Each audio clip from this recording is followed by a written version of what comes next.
शहर हैदराबाद के लंगर हाउस में जालिम और वहशी शख्स ने अपने 2 साल के बेटे का गला काटकर बेदर्दी से कत्ल कर दिया। ये वाक़या जुमा की रात पेश आया।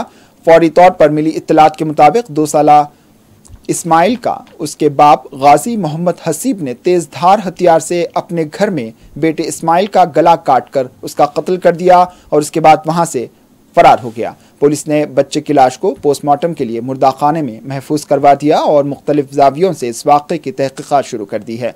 मुलजिम की तलाश के लिए खुसूसी टीमें तश्कील दी गई हैं। बताया जा रहा है कि हसीब की शादी 3 साल पहले नुसरत जहां से हुई थी और उन्हें 2 बच्चे हैं।